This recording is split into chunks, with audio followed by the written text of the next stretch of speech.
just a tyranny stinks. Why would the elite want to bring this in? I think at the moment that the United States is a pain in the backside of the New World Order. A lot of the elitists are not in the United States. That's they're right. elsewhere, as you know. And they need to take us out as a military power, whether we would do what they want or not. They need to weaken us to the point that they won't, the United States won't interfere with Middle East operations and operations in Australia and various other countries that the elitists want to do. They want to take us down to remove us as a threat. Russia and China know that we could probably, our military guys could probably break with the Pentagon, or with the White House anyway, and make counterattacks in event of a nuclear war starting. So they have to neutralize our military and our will to fight. That's why they're shutting the power plants down, the beef production, the manufacturing.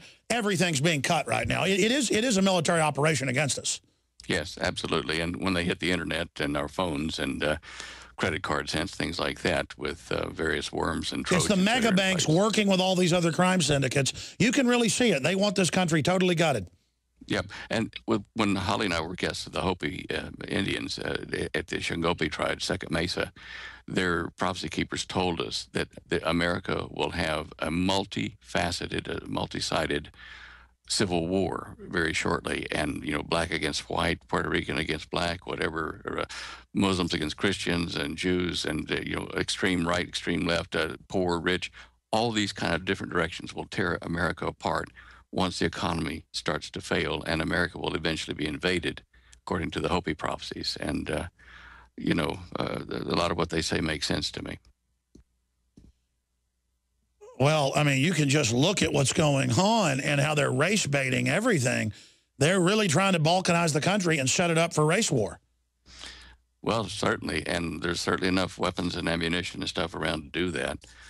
They've pushed every button from the White House. They pushed every button they could to bring America into civil disorder and collapse the economy here. I don't think they've left anything undone or unplanned to tear this country apart.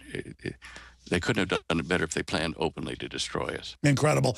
Stan Deyo, getting back into the supervolcanoes, how did you first start warning of the supervolcano that now mainline scientists are saying is becoming active and could erupt at any time?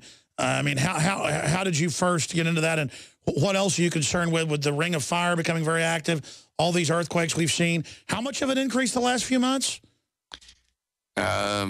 Well, when you say the last few months, are you talking about actual earthquakes or damage from earthquakes? Well, just all of it. I was looking at the graphs. They're all off the chart from the USGS. Okay. Well, that graph is showing, of course, deadly and destructive earthquakes, how many people got killed or whatever, and the damage from them. When you look at the actual earthquake plots, they are not quite as dramatic, but they do increase over the year 2000 to now. That looks like a tenfold increase in death and destruction from what I see in the last 100 years. And what that means is that these earthquakes are occurring in populated places all over the world, in diverse places. And that brings up the Cohen quote. Which is? Which is about the Secretary of Defense saying that there's people that have earthquake weapons.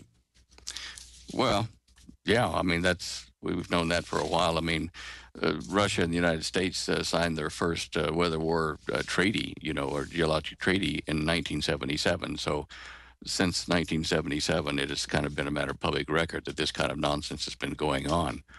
Bunker buster bombs at the right place, nuclear detonations at the right place can cause earthquakes that are already formed and ready to happen to go ahead and trigger. The Cohen quote could be well applicable now.